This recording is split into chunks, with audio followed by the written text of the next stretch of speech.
पिछली बार हमने देखा आइक अरसलम पर एक ऐतिहासिक जीत दर्ज करता है। इसी कारण उसे इनाम के तौर पर डीमन लॉर्ड आइविलियास का शासक बना देते हैं। पर आइविलियास पर युद्ध के बादल मंडरा रहे हैं। इसे ध्यान में रखते हुए आइक इंसान और डीमंस की मदद से एक महीने में आइविलियास की महल की दीवार ठीक करवाता है। और अब डीमन लॉर्ड आर्मी की जंग रोजेलिया किंगडम से हो रही है।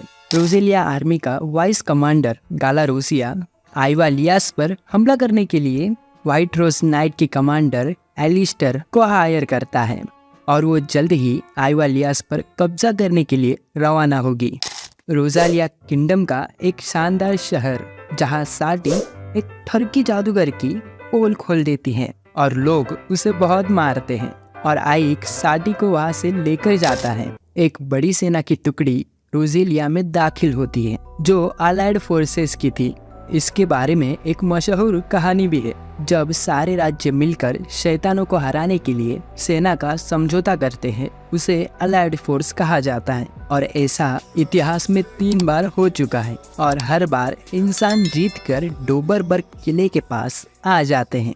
और ऐसा हुआ तो साटी के लिए अच्छा होगा क्योंकि वो आज़ाद हो जाएगी। पर वो ऐसा नहीं चाहती थी क्योंकि उसका हाल बाद में उन बच्चों के जैसा हो जाएगा। आइक बोलता है कि हमारी अभी की डीमन लॉर्ड इतिहास की सबसे शक्तिशाली और होशियार डीमन लॉर्ड है, तो हमें चिंता की कोई बात नहीं है।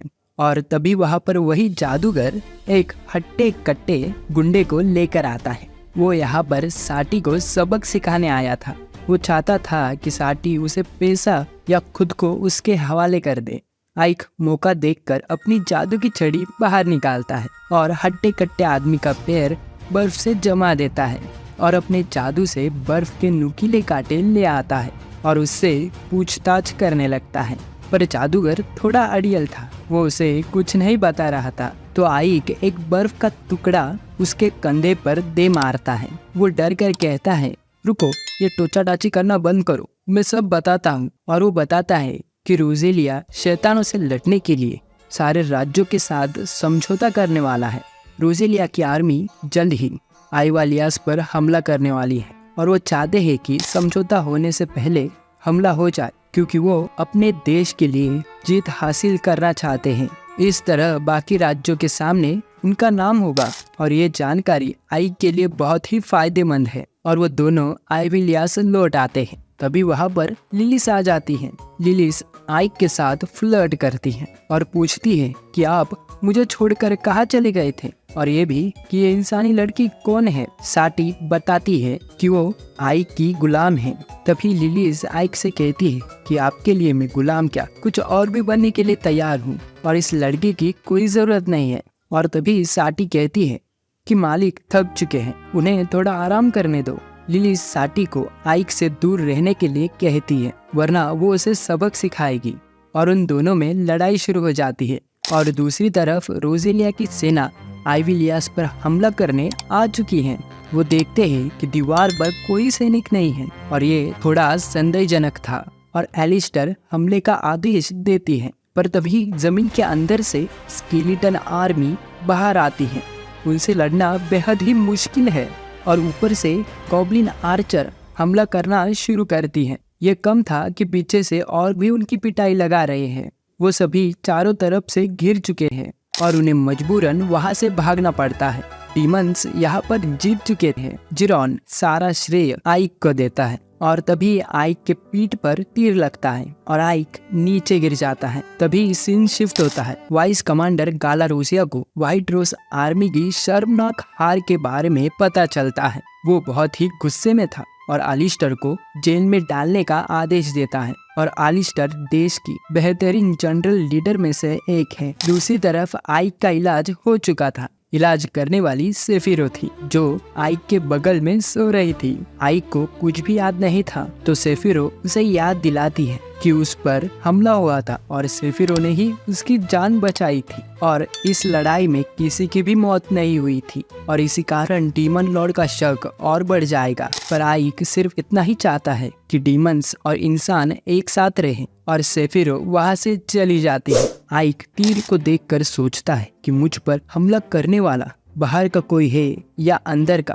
तभी लिलिस और साटी वहां आ जाते। उन्हें आइक की बहुत ही चिंता थी और उसी बात को लेकर दोनों फिर से झगड़ा करने लगते हैं। तभी वहां पर जिरोन आकर लिलिस को बाहर कर देता है। तभी साटी जिरोन से कहती है, थैंक यू मिस्टर बदसूरत। तो आइक उसे हौसला देके कहता है कि फिक्र मत करो, तुम इतने भी बदसूरत नहीं हो, और उसे एलिस्टर की जगह पता लगाने के लिए कहता है। तभी लिलिस जिरोन को बूढ़ा, घुसट, बदसूरत, पिगी ऐसा चिढ़ाकर दरवाजा खोलने के लिए कहती है। अगले सीन में आइक एलिस्टर से मिलने जेल में आया है और उसके पीछे पीछे लिलिस भी आ जाती है और आइक उसे डांट लगाता है। आइक को बिना किसी खून खराबे के एलिस्टर से मिलकर वापस आना है, पर लिलिस गार्ड्स को पहले ही मार चुकी थी।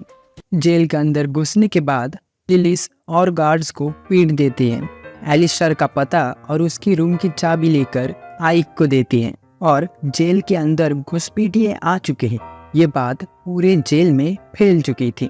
गार्ड्स उन्हें पकड़ने के लिए आ चुके थे।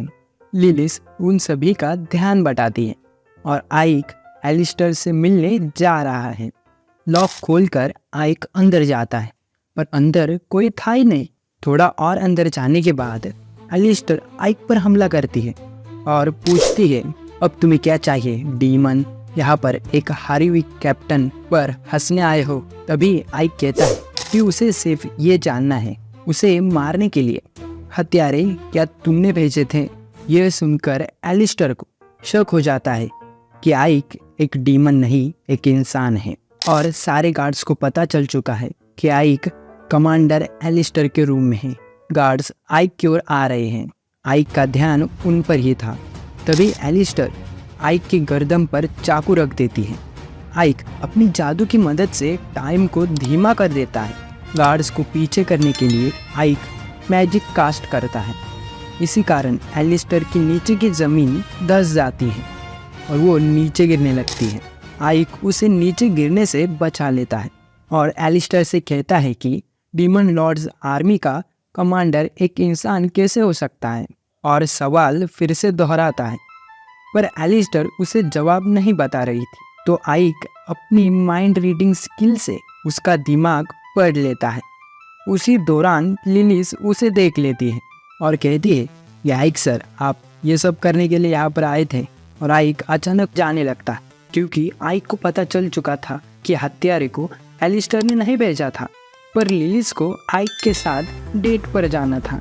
आइक उसकी एक बात नहीं सुनता और सीधा आइविलियस में आ जाता है और वो उसके साथ अनाज भी लेकर आया है, क्योंकि उसे डीमन लॉर्ड आर्मी को 2 गुना टैक्स पे करना है। इसके बाद आइक सभी आर्मी को इकट्ठा करता है। आइक को जो तीर लगा था वो व्हाइट रोज आर्मी का था, पर उसे चलाने वाला कोई अंदर का था और सेना के सभी लोगों का माइंड रीड करता है और 2 मिनट में धोखेबाज पकड़ा जाता है और उसकी खबर जाकर कमांडर सेफिरो को देता है, जो नहा रही थी।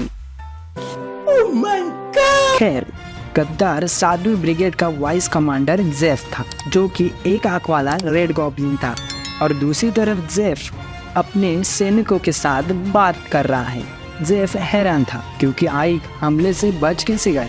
अब वो ज्यादा देर तक छुप नहीं सकते। तभी वहाँ पर आइक जेफ से मिलने अकेले आ रहा होता है और जेफ अपनी पूरी सेना के साथ आइक को घेर लेता है। आइक कहता है कि जंग करना चाहते हो। जेफ आइक पर हुए हमले को लेकर आइक का मजाक उड़ाता है और आइक को चौकन्ने रहने की सलाह देता है।